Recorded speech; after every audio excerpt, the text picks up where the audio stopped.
Donald Trump recently had an interview with the Wall Street Journal, and one of the quotes from it that made my blood boil was this, that he had to say about Juneteenth and his original plan to host his Tulsa rally on Juneteenth at the site of a horrendous mass murder against black individuals in Tulsa. He had this to say: "I did something good. I made Juneteenth very famous. It's actually an important event, an important time, but nobody had ever heard of it." And we are several years now into the Trump thing, and I think we all know exactly what that means. He had never heard of it. That's it. He had never heard of it. He, not a dictator, but uses the royal we. Mm-hmm. Nobody, no, the plural, no one had ever heard of it. Yeah. And then think about the context under which people have heard of it. Mm-hmm. The reason they heard of it is because you decided to hold a Trump rally on the site of one of the biggest racial atrocities in American history on Juneteenth, on Emancipation Day. And everyone called you out for it. And not only that, you admitted to the implicit and, in many cases, explicit racism inherent in a Trump rally by, out of respect, because you were pressured into it, moving it to a different day. That was an admission that he absolutely exists to foment racial hatred of whites against pretty much everyone else. Yeah.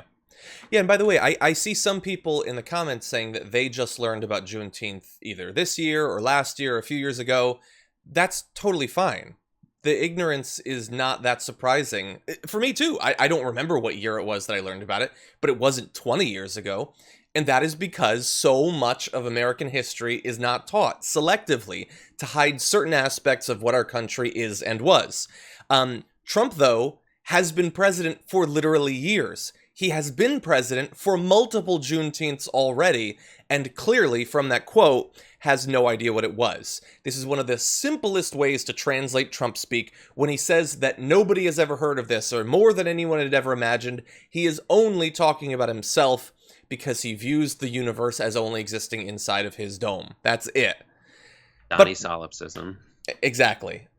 Perhaps worse, though, I will just add on, now after blowback and criticism, they moved the rally, not outside of Tulsa, which they should have done, but one day back.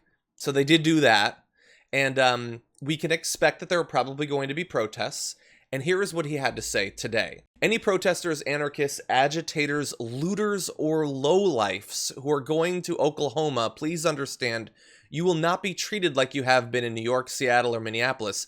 It will be a much different scene." And we know all of what he said in the initial weeks of the protests.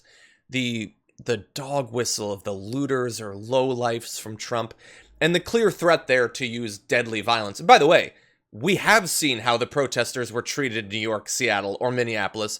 They were at many times brutalized. Maybe that's what he's talking about. Maybe he's saying you guys won't get run over by SUVs. Maybe he's saying you guys won't be indiscriminately pepper sprayed out of moving vehicles. Maybe that's what he means. Maybe it's, I will be polite and respectful, but probably not. And so you have him scheduling the rally for Juneteenth originally in Tulsa. He moves it, and I'm still curious exactly why that decision was made. That's such an interesting choice. But then, like, whatever credit he would be given for responding to the criticism by moving the rally, then promising to brutalize protesters, doesn't deserve any of it. No, that's absolutely none of it. And that's the President of the United States. Like, what? That's the President of the United States doing that, and then going law and order and tweeting during some kind of.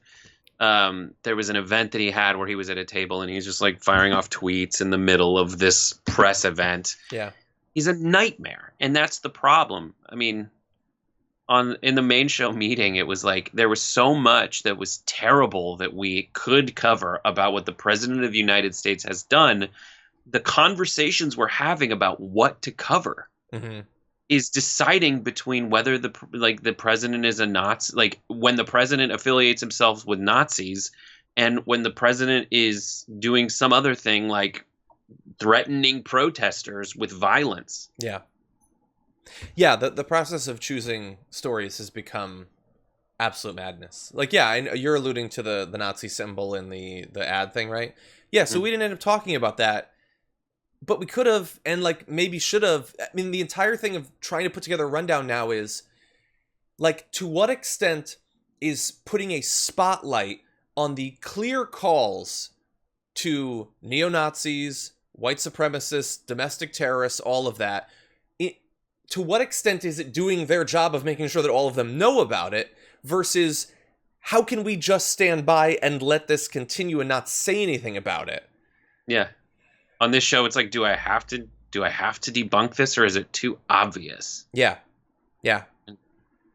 It's rough. It's so stupid. And like yesterday, it was like we listed so many things in Bolton's book that were terrible about Donald Trump we didn't even mention, and we're probably going to say it today, but like Trump's like, yeah, build concentration camps for Uyghurs, for Muslims. Do it. Yeah, Go ahead, do it. We did talk about that on TDR yesterday. Because how can you not? Even though, again, like the source... Sorry, there were 15 other horrible things. 100%. And one of the horrible things is we're in a position where things are so bad in America in 2020 that our best hope is that John Bolton gives us an inside look at this insane regime.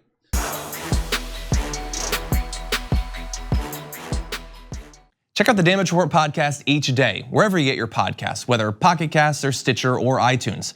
You can join me as I give you the news and stories you want, with a range of co-hosts and interview guests jumping in on the fun each day. Again, that's the Damage Report, wherever you get your podcasts. And if you get them at iTunes, don't forget to rate and review. Sometimes I'll read them live on the show.